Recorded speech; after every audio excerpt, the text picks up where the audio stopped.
Well, I want to ask you this because you're running Disney World. I mean, you have 1 million people a week.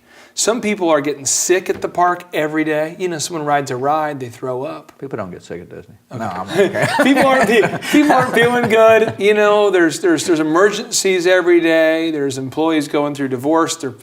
Someone in their family died. Someone at the park had a heart attack. I mean, you go on and on and on. How were you able to find time to think proactively while managing Disney World? I mean, it had to feel overwhelming. Yeah, and I think in your whole life you got to think about what could happen, and then practice for that. We handle 9/11 like perfect because we do simulations. We do them twice a year. We have a company that puts us through them. 3 o'clock in the morning, you get a call. We got to open the command center in 30 minutes. We got to get 24 people in there. We got to start getting schedules, talk to the radio station, get to the newspaper. We train and practice so much that when it happens, we just naturally do it. It's like you all here in Oklahoma. I hope you've already decided which room you're going into when you got 20 seconds for a tornado. Mm-hmm. That's probably not the time to have a family meeting. Hey guys, let's have a quick meeting. Anticipate. Okay. If you got a swimming pool, anticipate. Your kids could drown. Get a pool or fence around it. Get an alarm on it. Don't, I'm going to do it, and you didn't do it, and then the child drowns.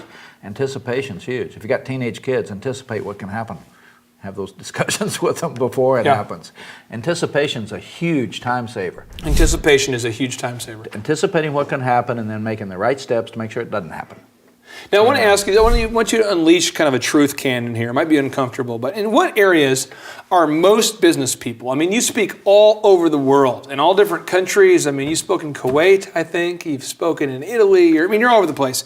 And what areas are most business people and entrepreneurs all around the world really missing it when it comes to scheduling time for what matters most in your mind? Yeah, I think an entrepreneur can get so locked into their work that they really let the rest of their life get away from them. And I'm sure there's a lot of entrepreneurs that are not very healthy. They're not living a healthy life. Then they all start drinking, and then they start taking pills, and then they start smoking because of the stress. And one way to relieve stress is exercise. Hot water and exercise, those are two big deals. Hot water? Yeah, sit in the hot tub, oh man, you come out of there feeling like a new person. And people don't do these things, and they focus when you focus on one thing only, a lot of things around you are going to be affected. And I think this is probably what they have. They don't know how to get the balance. It's not so much you have to spend 20 hours a week with your wife, but when you're there, pay attention. Yeah. Even if it's an hour, pay attention. Pay attention to your kids, not just be in the room with them. Right. Listen to them. Get them up on your lap. Talk to them.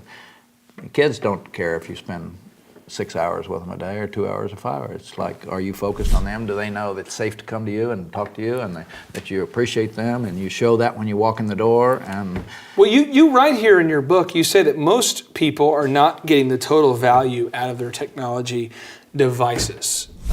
And that's sort of a notable quote that shocked me a little bit because, you like to think that in the world of technology, all these entrepreneurs with all these busy schedules you're talking about, that you would like to think they're getting more efficient. But you're saying that most people are not getting the total value out of technology devices. What do you mean by that? Well, I just saw little things this week with Deidre calling me to put me through like 10,000 podcasts. Yeah. And I liked her texting it to me. I don't want her to call me.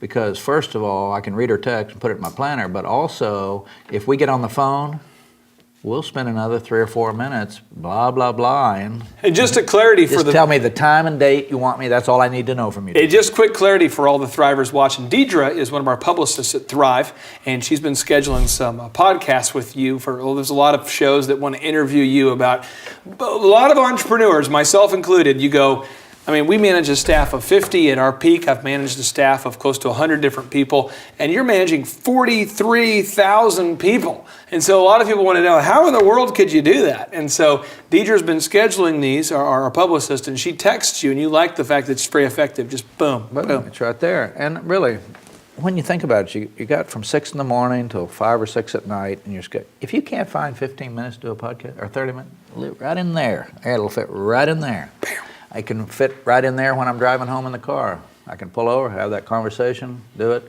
I think people don't schedule things because they're already overwhelmed with everything else in their life. Yeah. It's a defense.